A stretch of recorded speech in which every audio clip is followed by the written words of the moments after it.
Today's podcast episode is definitely one you are going to want to share with a friend if you know somebody who is struggling with hair loss, or if you know somebody who regularly puts things on their scalp or on their hair, like chemical relaxers, or that gets like tight braids, because we are talking today about hair loss, and we are talking with Kellie Ryhmes. She is a women's hair loss support coach, and I have my cat here who just really wants to be a part of the podcast today. I need you to get down, honey. Thank you. We talked about a certain type of hair loss. The acronym is CCCA. I have put the name of it in the show notes, and it's also in the video when we talk about it. And I'm not even going to try to pronounce. It's like centrifugal cicatricial alopecia. The third word is one that I'm not sure how to say it. However, it's a type of alopecia that comes from just years of using chemical relaxers, having really tight braids, and maybe even heavy hair extensions. And it mostly just affects women of color. When I looked it up, I saw some information about how this has first been noticed in African American women. And so there's part of this conversation where we really talk about just beauty standards and how a lot of African American women, this is obviously so much better now, but in the past it was worse. A lot of African American women are not supported enough to embrace their natural hair. So that was definitely a part of the conversation as well. And so if any of that resonates with you or with someone that you know, please share that video with them so that they can get a piece of Kellie's glow and Kellie's inspiration. I really do think that having these conversations out in the open is so helpful, because hair loss for women is something that we can really go through very secretively, because we have wigs, we have sprays, we have all these things that can cover up stuff so that you go through this thing alone, and you don't have to be alone. There are support groups out there and so many things, and you're going to hear just an inside look on Kellie's own journey, what she did, how she helps people one-on-one. And I've been talking a lot, so let me just introduce you to Kellie. Kellie Rhymes is a confident bald woman who has overcome her own struggles with hair loss to help other women facing similar challenges. She's a certified transformational practitioner, and through her one-on-one coaching program, Limitless Mindset Coaching, she guides women through building their confidence and embracing themselves for who they are, and helps them overcome any other emotional challenges holding them back from being their true selves. Kellie has personally experienced the transformative power of building herself up and has learned to let go of negative self-talk and fears about how others perceive her. Kellie now walks with confidence and receives compliments and admiration from strangers. She is dedicated to helping other women feel free and empowered to be their true and authentic selves. And in this conversation, you are going to be walked through the inside look of Kellie's journey with her hair loss. And we address topics like authenticity, beauty standards, and even that unique experience of being a woman of color or being someone, a hair type that is often forgotten about when it comes to shampoo companies, like making things that are only beneficial for one type of hair type, and only one type of hair type being quote unquote beautiful. Like I said, again, that has definitely gotten so much better over the years, but we talk about that, and I think that's an important thing to address. I hope that you enjoy today's episode with Kellie. I hope that it helps you embrace your own natural beauty and accept all of the parts of yourself, and to really just see that even though we are all different and we all look different, it is all beautiful because it is how we were made. I love that. That's a really good one. Good for grounding. I'm recording already. Perfect. Welcome to Openly Spoken, the podcast to help you show up, speak out, and be seen. On this podcast, we talk about self-love, relationships, sexuality, spirituality, and more. Hi, I am your host, Celia Antonio, and I am a relationship and sexuality coach for ambitious women with a history of toxic relationships who desire to reconnect to their sensuality and who desire to feel worthy of receiving healthy love. I celebrate you for hitting play on today's episode. I hope that you find this very supportive and helpful. And if you could show some support to the podcast by hitting subscribe on YouTube or on Apple Podcasts or on Spotify, wherever it is that you are listening to or watching this episode, it would mean the absolute world to me. Thank you so much for being here. Now let's dive into today's episode.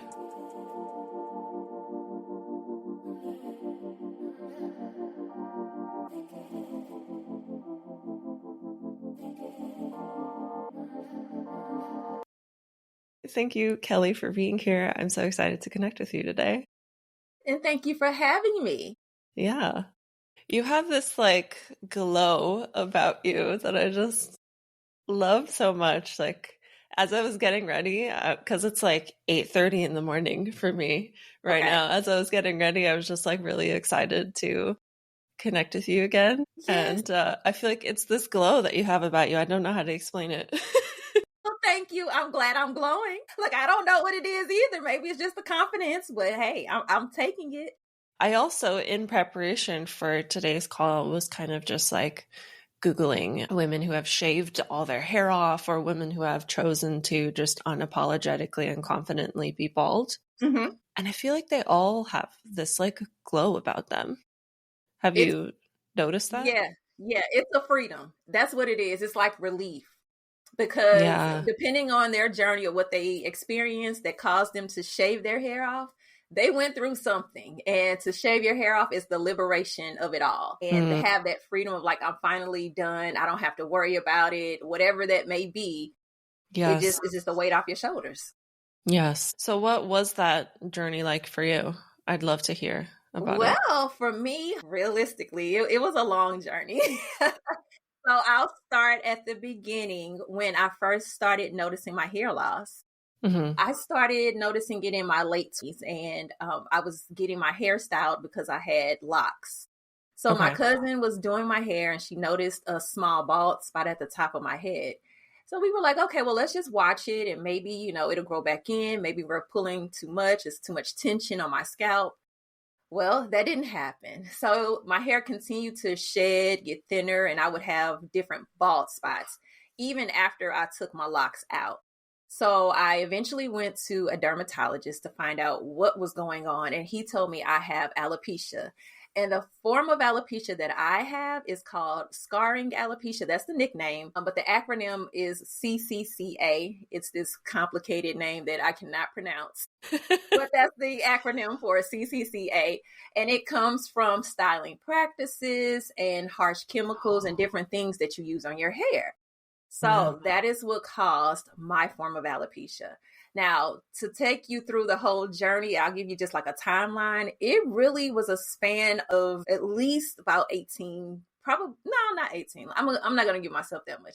I'm going to say maybe about 14 or 15 years of me going down this route of being in denial about my hair loss, being frustrated because I'm trying to figure out things to do to get my hair to grow back because, again, I was in denial. So even though the dermatologist was like, your hair is not growing back, you have this form of alopecia, in my mind, I'm still like, no, I could still do something to get my hair back, because it was a part of my identity. Hair is a part of all of our identities, right? Yeah, it is. So I was like, I'm going to go see if I can get hair transplants.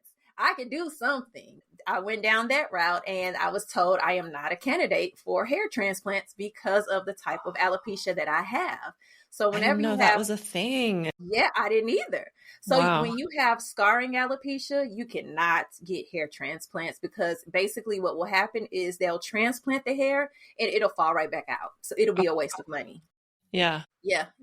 But I'm glad that the doctor told me that and didn't just waste or take my money and have me waste it because, they're trying to make $1. I'm glad he was honest and was like, no, we're not going to do this. This is not going to work. I mean, of course he was like, it's still up to you, but I'm telling you, it's not going to work. So I was like, okay, we're going to leave this alone.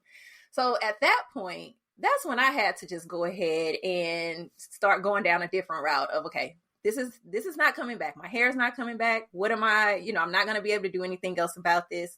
I continued to wear wigs after that because at that point I didn't know what I wanted to do. I didn't, I wasn't confident to shave my hair off. So I just continued to wear wigs until I started working on myself and building my confidence up and getting comfortable with who I am and loving myself more. And then at that point, I was ready to cut it off. And that was in 2019. So I shaved it off to this look in 2019. And I've been this way ever since. So would you, when you said that you would work on yourself, would you like in private have the wig off and like...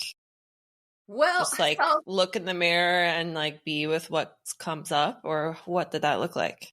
So realistically, I didn't have a problem seeing myself, without the wig on. So when I was at home, the wig was off. It was, that wasn't a big deal for me. It was a big deal for other people to see me with my wig off. That was the challenge and the problem. So I had to really say, okay, let's stop here. And the first thing I did was I cut my hair really, really short. So even though I had hair eased loss, into it. Yeah, I eased into it. I cut it really, really short, like a little boy cut. And I used hair fibers to cover up the bald or the thinning spots. So it was just like a little cut. And I wore it What like is that hair fibers? Like you're like gluing eyelashes on your head? No, not quite. But so there's a technique to this. What it is that you put a spray, like an adhesive spray. So it reminds you of a spritz or a holding spray, right? So I would spray that in, and then I would put the hair fibers in the spots and kind of make sure it looks even, and then let that dry. So then that, made the hair fibers stick. And then I would spray it again with hairspray again to make it stick even further. So it was a little trick. Yeah. That I had it. And trust me, I came up with a lot of tricks to camouflage my hair loss. I have a lot. But that is what I did. And I started going out just wearing my hair like that, getting comfortable with, the shortcut, because I knew I was going to get attention. When you cut your hair off, especially when it's bald, you're going to get attention as a woman. Yeah, so as a woman, I just for eased sure. into it. And then just really worked on my mindset. That was another key part of it, working on my mindset to build myself up to say, okay, get ready for the attention, get used to the attention, embrace it, embrace who you are, know you're beautiful, and just like really get comfortable with that. That was a process in itself as well. That makes so much sense then, where that like glow comes from, because there's just so much you have to overcome. Like you have to be open to receiving all of that attention and be okay with that. And even be okay with it when the attention isn't so positive. Like if some people are like, oh, do you have cancer? Or like whatever it is that they're saying, like, are you going through your 2007 Britney Spears moment? Like what's happening? Exactly. You have to be prepared. I don't tell women to like be ready to be on guard. No, don't approach life like that. Just know, I want them just to be confident enough to say, if those things were to occur, to take it with grace. Like that person, maybe they just don't understand, don't know, that may be an educational moment. Or just maybe if you don't feel like doing all of that educating, just whatever, let it go. I'm beautiful. Like whatever response you need to have to that, that's fine. But you still have to be prepared for that. Because if you're not prepared mentally for someone to come at you that way, that will ruin like your whole day, week, whatever. That will totally set you back. So we have to get you to the point to where those things don't bother you at all. Yeah. So then what was it like the first time you walked into a room bald? Well, let me think. Look, I have to really remember what it really felt like when I think I have to think about when people I know first saw me. So it really wasn't walking into the room, because when I cut my hair off for the second time, this look, I was actually by myself. I was living in the city. I didn't have my friends and family there. So I had to send everybody a picture and show them what it was and what I looked like. And everyone loved it. All of my people loved it because they knew what I had been going through. They knew what I had experienced, and they wanted me to cut it off a long time ago, but I wasn't ready. There was one other time I cut my hair off because I had to, out of necessity. And it was just not a good experience for me. But everyone kept saying, but just cut it back off. You were so beautiful. But I didn't feel that way. So Yeah. it was a difference. But this time, the second time, I had already built myself up, worked on myself. So I was that confident person to be like, yeah, I am beautiful. I do love this. I am embracing it. So it was a totally different experience. Oh, it sounds like you have a very good support system. I love that. Yes, I do have some great people in my life. That's great. Yeah. So in preparation for this conversation, I was Googling just like how common is it for women to experience hair loss? Mm-hmm. And I know there are many different reasons for hair loss, but I found that, what was it, 1/3?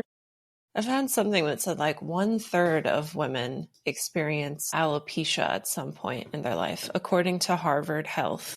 Okay.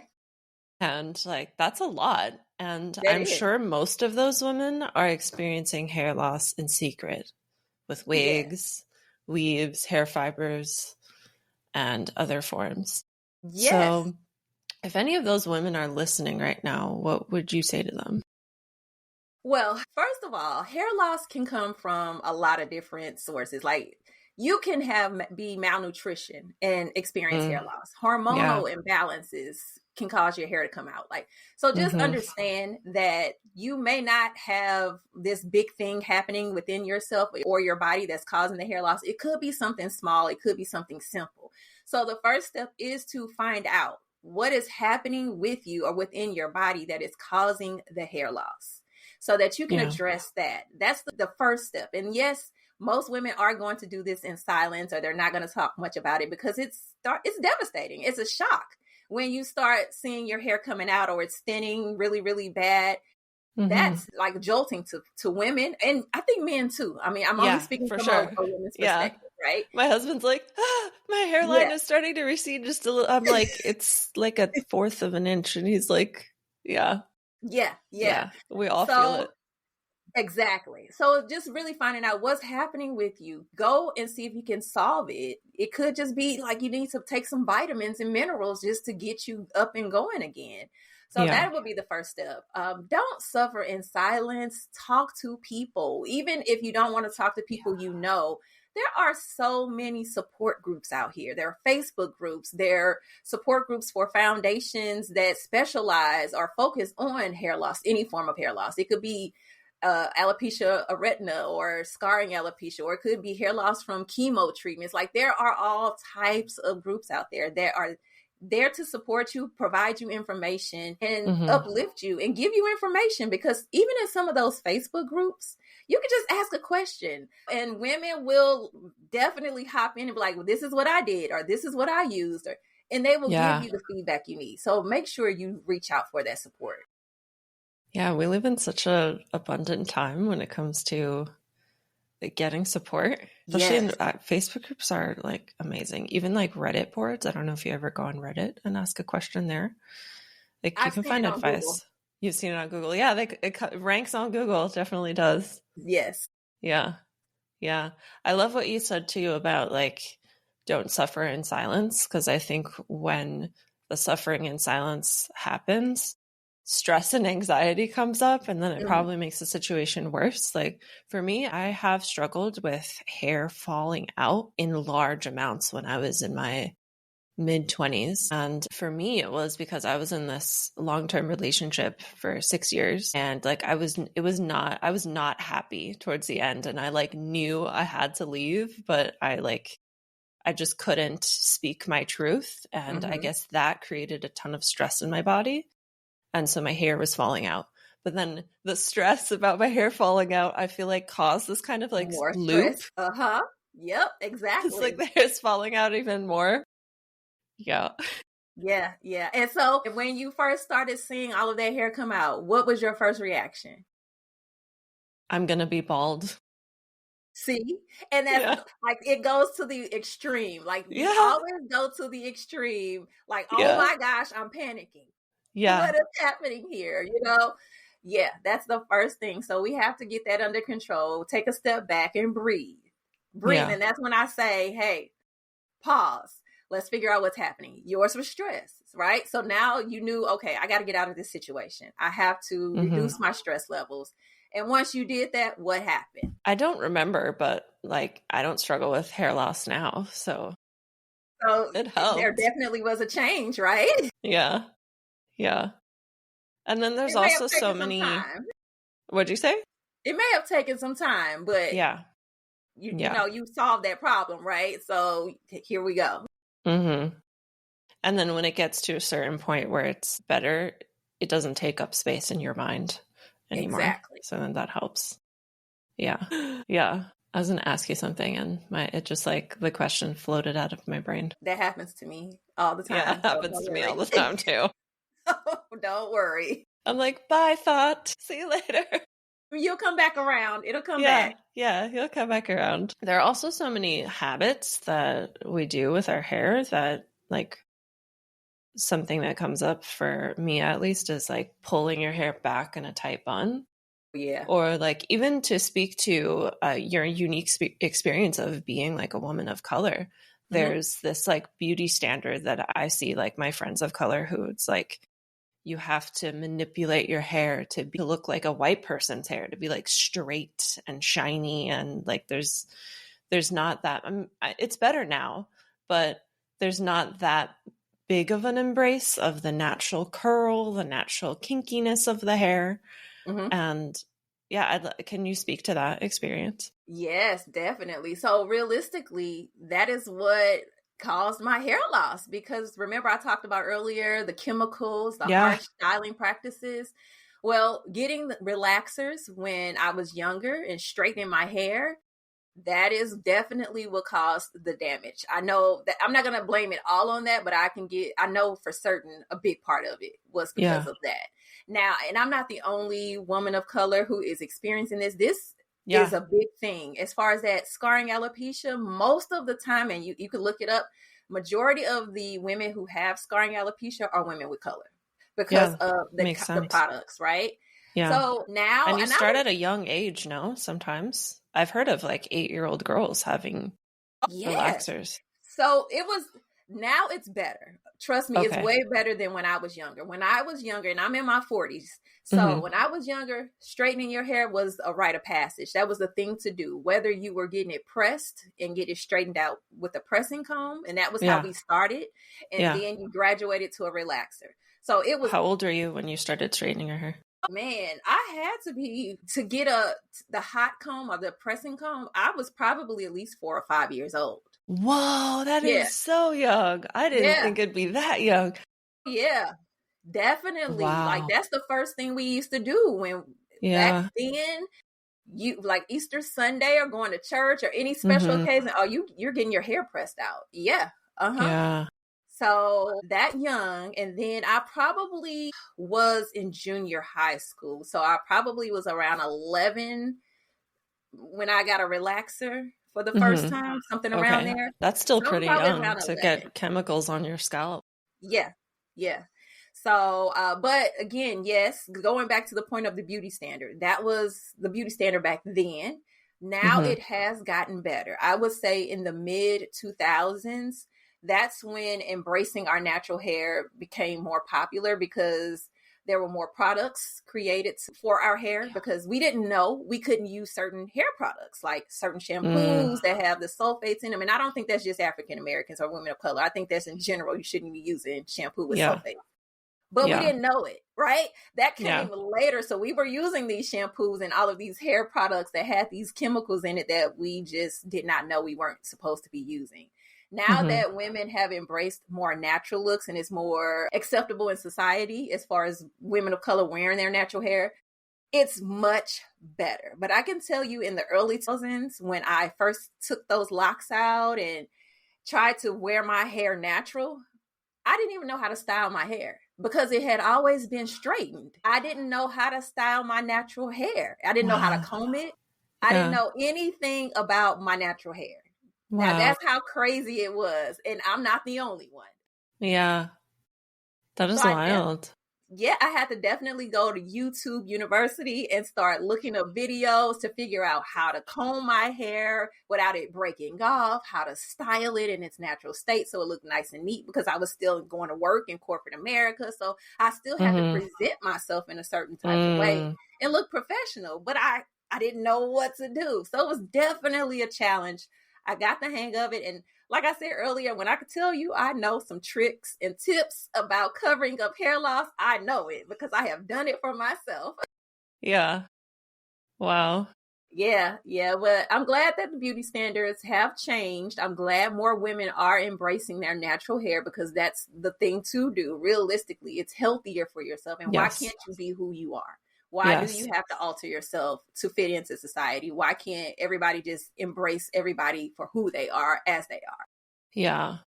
And that could be said about so many things within the beauty industry, like not just hair, like even accepting the shape of your lips or your nose or your entire body. The beauty standard I feel like I see a lot on social media, at least, is just not natural at all. No, I think things have gotten out of control. Really, they have.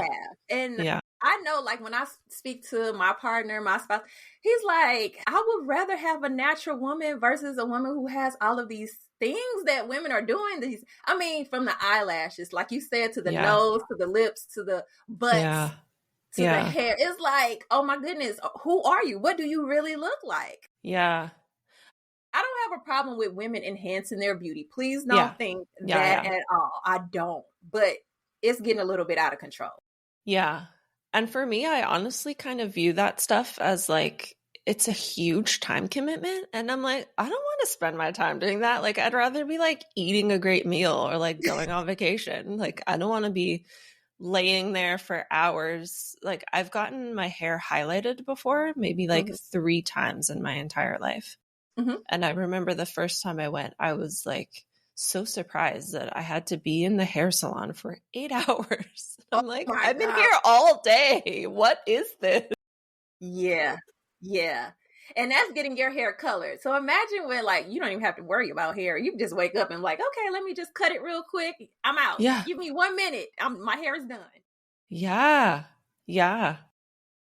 What are some of your favorite, like, sensational experiences with having a bald head? Like, I can just imagine, like, going outside and like feeling the breeze on your whole head. Like, that must feel great.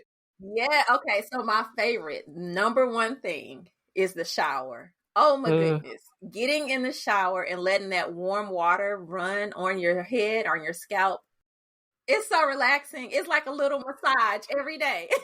That is my favorite. That's the next thing I would say. And again, all of this is going to be associated with water, maybe because I'm a water sign. I love water, but jumping in the ocean. That was the other reason why I was like, I'm ready to do this, because I love to travel. I love the ocean. I love just being and experiencing it, right?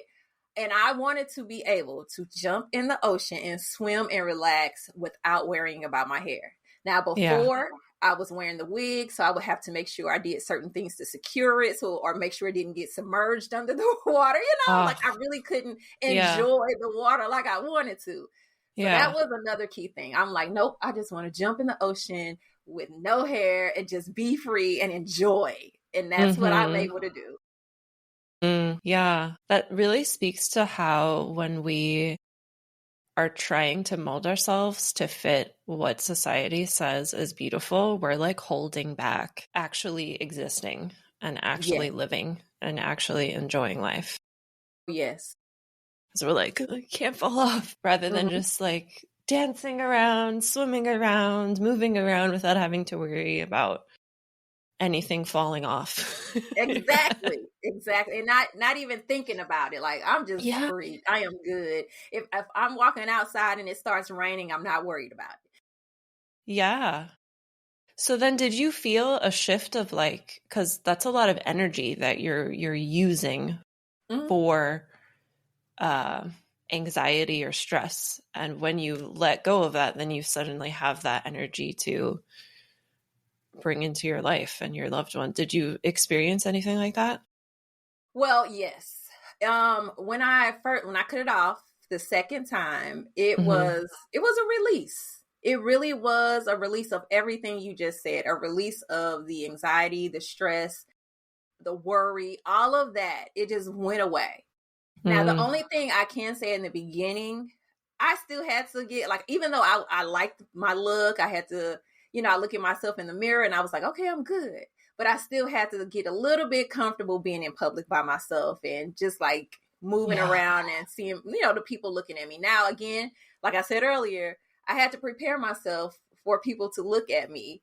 But that was different when I had like a little shortcut versus a bald head, So I did have to take some time to adjust to that just a little bit, but it wasn't a big deal. I would say within a week, I was good. And I was like, okay, great. This is me. This is my look. I embrace it. This is what I will look like for the rest of my life.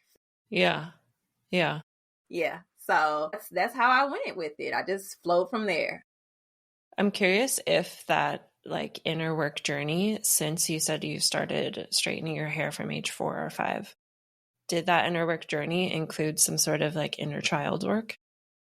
It did not, but I think that's a good point. Not for me, it didn't. Yeah. Because I think realistically, my issues with hair and all of the negative things associated with hair came as an adult. It didn't come from my childhood. Okay. It really didn't. When I think back at my childhood and the styling practices and everything that happened, because someone did ask me, like, do you regret straightening your hair, or are you angry with the stylist or anything like that? No, I'm not. Yeah, you were people didn't know. Having fun, maybe. You don't know what you don't know, Yeah. And I think that's just really what it was. In the 80s and 90s and early 2000s, you didn't know what you didn't know about these hair care or these hair products. That's just all it was. It wasn't their fault. It wasn't my fault. It wasn't my mom's fault. So no, I don't even worry about my childhood and all of that. My things came up as an adult in my self-esteem. That was what I had to tackle. My self-esteem and the people's reaction to me, whether they knew me or not. I was a little bit more concerned with what people thought than I should have been. So I had to get rid of that as well and just know and believe that it doesn't matter. If I love me and I like the way I look, that's all that matters. I had to get to that point.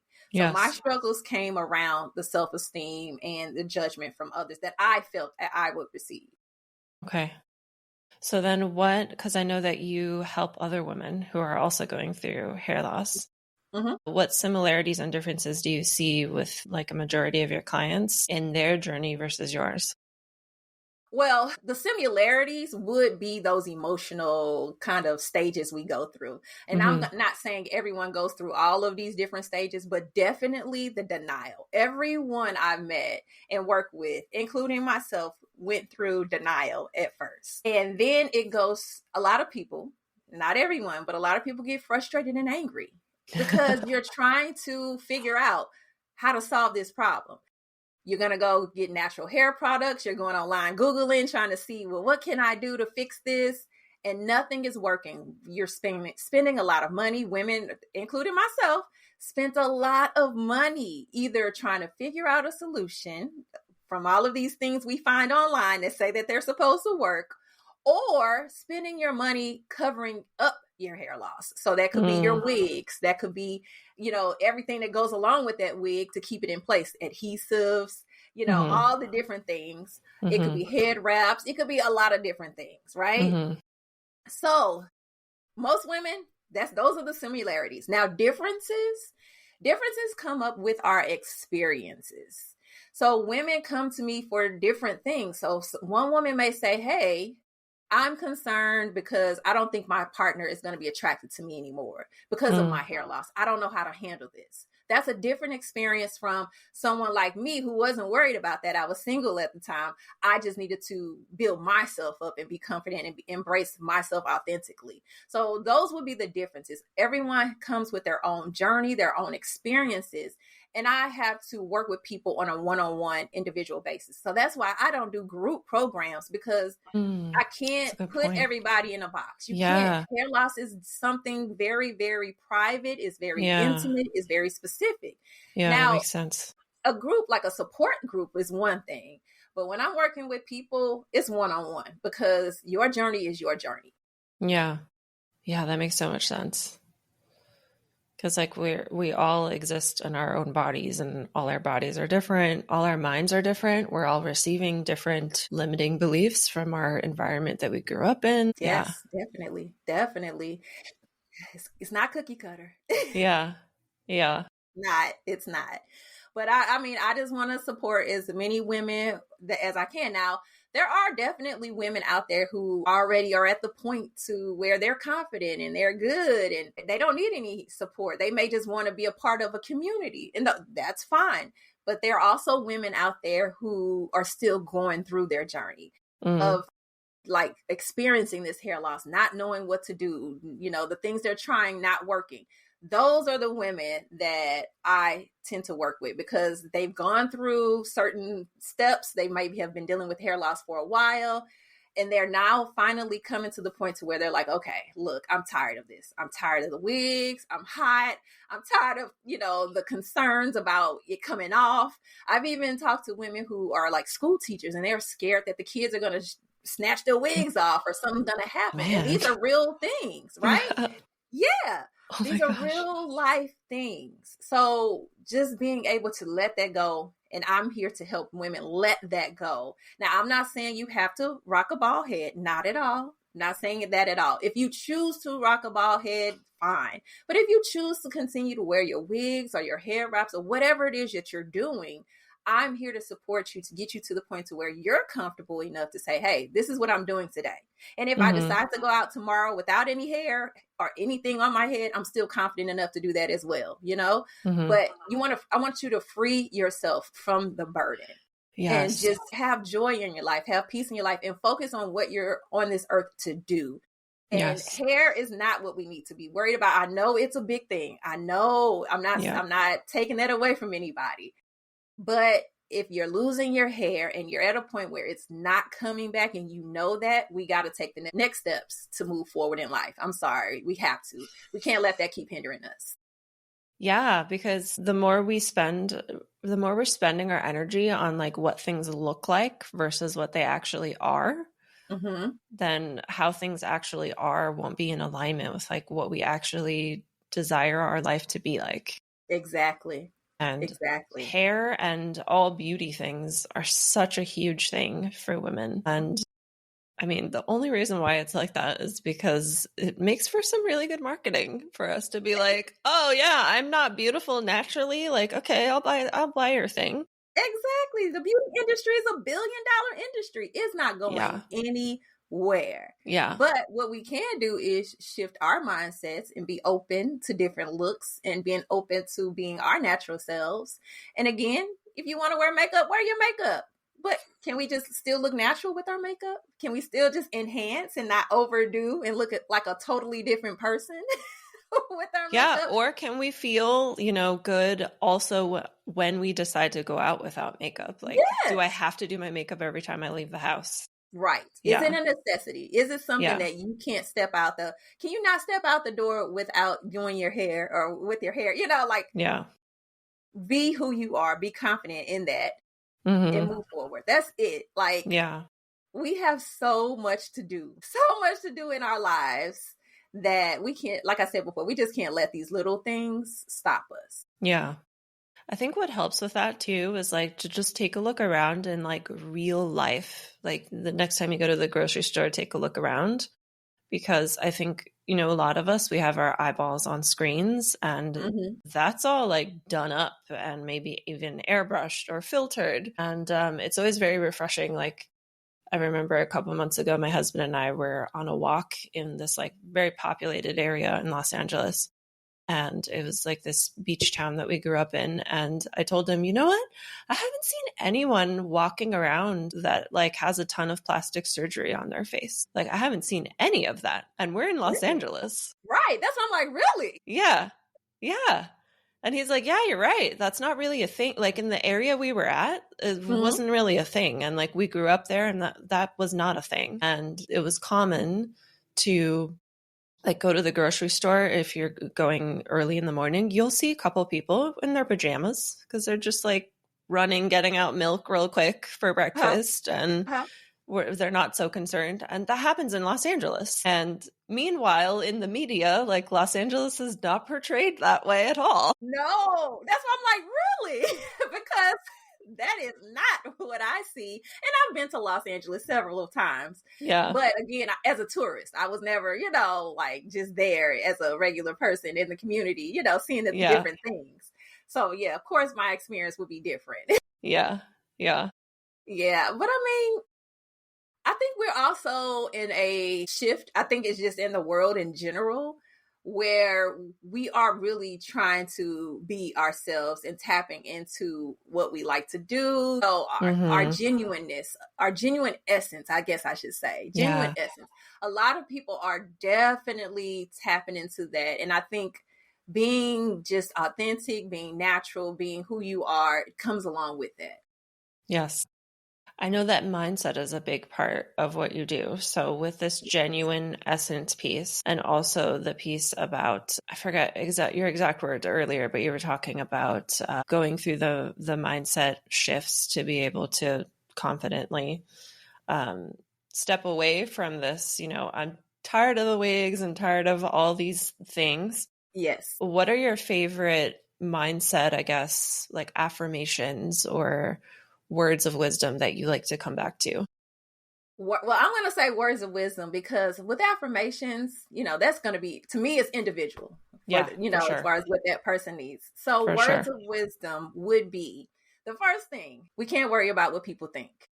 That's number one. We cannot worry about what people think. I know that may seem cliche, but it's the truth, especially when you're dealing with something with your appearance and people are going to see you. That's the number one thing that is going to come up. So shifting your mindset, not worrying about that, then also working on eliminating those negative emotions related to whatever you're going through. So even if it's not hair loss, it could be an amputation. It could be an accident you were in that caused, something or a disfiguration in your body or whatever that may be. Dealing with that for yourself, right? And getting, I don't want to say getting comfortable because of course, people probably, I don't know, would ever get comfortable with certain things, but being in a space to where you're good, with whatever has happened to you or for you, because I say that my hair loss happened for me and it happened for me to be able to share and help other women, basically, that's my belief, even though it sucked when I was going through it, that is my belief. So understanding that point, right? Like things happen in your life, but it could be for benefit. What is that benefit? Are you here to help other people? Did you experience this because you have a story to tell? So I would give those words of advice as well. Like keep your head up, do whatever it is you need to do, get the support you need to get from whomever you need to get it from so that you can be the best person that you can be. So I love that. Yeah, that would be it. So let's move into, there are a couple questions I ask all my guests towards the end of our conversation. Okay. And the first question is, what does self-love mean to you? Self-love. Self-love means waking up every day and being exactly who you are and loving that person for exactly who you are. Basically, like it does not matter. You are good with who you are and you're standing in that confidently and you're not wavering in that. I think that is self-love. Yes. I love that you said that because that also points to something that we did not explicitly say in this conversation, but I've noticed it pop up, and it's all about, word popped out of my head, people pleasing and perfectionism. Yeah. Like we don't need to be, there's no perfect. There is no perfect. You are perfect. Yeah. Period. Yeah. You're perfect because you're alive. Idea. Yeah. There's no specific thing that is perfect. Everybody is perfect the way they are. You were created to be who you are, and that's perfect. Yeah. And so when you can wake up and welcome whatever is alive for you today, whether you're grieving today or you are very happy today or whatever it is that's actually true for you, I love that, what you said, that self-love is about accepting that and embracing it. Yes, definitely. What makes you feel the most grounded? I would say there's a couple things that come to mind at first. Mm-hmm. When I'm like doing my yoga and Pilates and I'm in the flow of that, that's the awesome grounding experience for me. Also, taking time when I need to and just being quiet and doing whatever it is I need to do for me. So that could be, hey, today I'm not feeling it. I need to go get a cheeseburger to make me feel good. That's what I'm going to do, or it could, and I'm going by myself and I'm going to sit in my car and turn the music on and I sit there and eat that cheeseburger and enjoy a shake with it, right? Mm-hmm. Or it could be, I just need to go in my office and close the door and just write because I have too much on my mind and I just need to get it out. So let me just journal. Let me just journal and get it out. Mm-hmm. So it could be different for me. It depends on my mood. It depends on what's happening, but something that regularly happens would be my yoga and Pilates.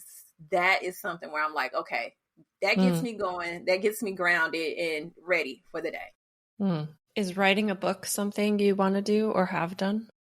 No. No? Someone else asked me this too. And I'm like, no. Right at this point in time, I'm not going to say never. I don't like to say never. At this point in time, I'm not interested in writing a book. I do have a story, but I feel like I'd rather share my story like this with people on the podcast or, YouTube videos, whatever it may be. I like to be in video format or, audio format. Me sitting down writing a book, I can just see it. It will take me forever. Yeah. If I did that. Yeah. So at this point, no, I'm not interested to do, in doing that right now. But maybe in the future. Yeah. Well, in conversation and video, we get to see that glow. Yeah. Like we get to feel it. So I like the experience. I like to, like you just said, see people. I like for them to see me because with what I'm talking about, I could be anybody. That makes sense. I could be sitting on this other side of a book with a full head of hair and, with all of these things and you don't know who I am, right? Yeah.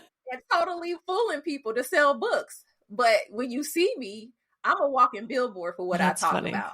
I'm a walking billboard for what I coach about, and all of the things. I need people to see me.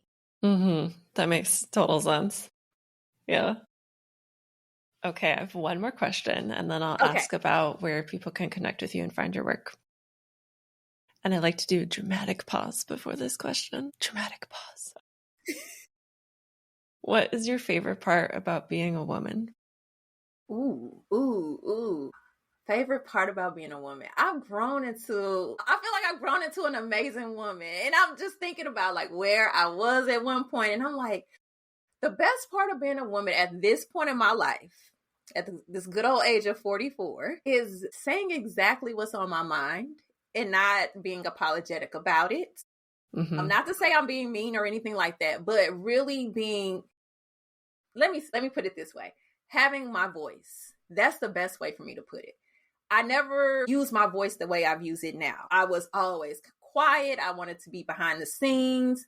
Never wanted to, be that socialite or any of that. I was always like that wallflower. I have my voice. That's the best part of being a woman is having my voice, sharing that with people and uplifting people and knowing who I am and standing in that to be confident enough to do those things.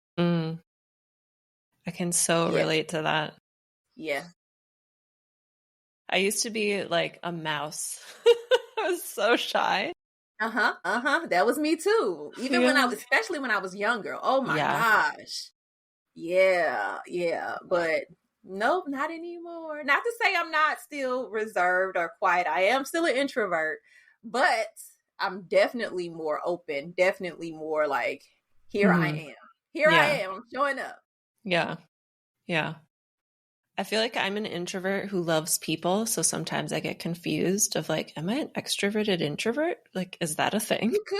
I think it is a thing. Real. I think there are introverts who have strong extrovert qualities, but they're still an introvert. Yeah. That's definitely But I could not socialize all day. No. I've been to conferences where I've been there for 8 hours and then there's a cocktail hour at the end and I'm like, I would love to stay, but I need to be alone. I need to leave. Yep. I'm the same way. And I couldn't even say 8 hours. If they give me a break Yeah. in the middle of the day, I'm going to my room and like rejuvenating. Yeah. And then I'll come back out like, it's serious. Yeah. And I think, I mean, I feel like this is a whole different topic, but I think the journey of that is like really accepting yourself through that rather than being like, why can't I be more social? Like I definitely had that internal battle with myself of like shaming myself for like not being able to be on all the time and thinking something was wrong because I needed time alone. Yes. Yeah. Trust me. I have felt the same way. I understand exactly what you mean. Like, why? Or either people thinking you're mean or you're a certain type of way because you're quiet. Yeah. Even though you're like, I'm just okay. I'm not mad. I'm not upset. I'm just sitting here relaxing and chilling and enjoying. Yeah. Yeah. That's why it's so liberating when you get older and you can speak your voice because you can be like, hey, I just need a moment to myself right now. Yep. Like, I'm good. I'm not mad. I just need 10 minutes alone. Like being able to express that. Before I could not express that because I didn't understand it. Yeah, right? for sure. But as I got older, I was like, no, this is what this is what it is. I just need some space for a second. Let me breathe. Yeah. Okay, I'm back. Yeah. And when you do that and other people see you doing that, they're like, I get to do that. I can do that too. Like it just creates this like really great ripple effect, giving people permission to be themselves. Exactly. It's beautiful. I've loved this conversation, and I would love to pass the mic to you to share all about where people can connect with you, and maybe share a little bit about your work, how people can work with you, and all of that stuff. Okay, well, thank you for that. Well, again, my name is Kellie Rhymes. I am a women's hair loss support and authenticity coach. So what does that mean? That means I do support women with hair loss, but I also support women in other ways. If there are any challenges you're having, negative self-talk, negative emotional issues coming up from experiences, all different types of things, I help women with that as well. So please understand that. And you can learn more about me on my website. My website is limitlessmindsetcoach.com. So www.limitlessmindsetcoach.com. I do have information about myself, and I also have a authenticity analysis that I give people. So what you do is you can go to my website, you can click on the freebies tab and just fill out the questionnaire, which is only a couple questions. And I will send you a video back with your results of your authenticity and further information and details about that. So if you're interested in that, go ahead and check out my website. Click on the questionnaire, the authenticity questionnaire, fill it out, and I'll send you a video and we'll go from there. All right, I'll put that in the show notes or caption. And I was reading a little bit about your about page on your website, and a question that I meant to ask you today. You mentioned in there something about really loving food and different cultures. And I would love to know, like, what's your favorite cuisine, or what are some of your favorite food dishes? Because I also love food. Yeah, so I'm a foodie. Same. Goodness, if I had to say favorite. It's hard to pick favorite, right? It is hard to pick favorites, but I can definitely say whenever I eat any kind of Mexican food, I have never gone wrong. Whatever I try, whatever it is, it's always a hit for me. So I'm going to go with Mexican cuisine. Even though I'm telling you, I eat a lot of different things. Yeah. So, but I'm going with Mexican right now. And I do have like a little quirk. And I think I shared this with you when I sent my information to you. But I like salmon skin. The salmon skin, yes. Yes. So I like fried salmon skin. Like that is one of my ultimate like things. So whenever we make salmon, right, I'll take the skin off. I'll put it in the air fryer, get it crispy, and they turn into like little chips. That makes my day. That's the completion. Sounds so good. And I know it sounds weird, but it's good. Yeah. I wonder if that's something they do in like the Mediterranean, perhaps. I don't know. It has to exist somewhere. Well, you know what? I was in Sprouts one day, the grocery store Sprouts. And this was a while ago, but they were selling salmon skins. And there's a company online that sells bags of salmon skins, like chips. So it's a thing. I just don't know where it came from. I just discovered it and liked it.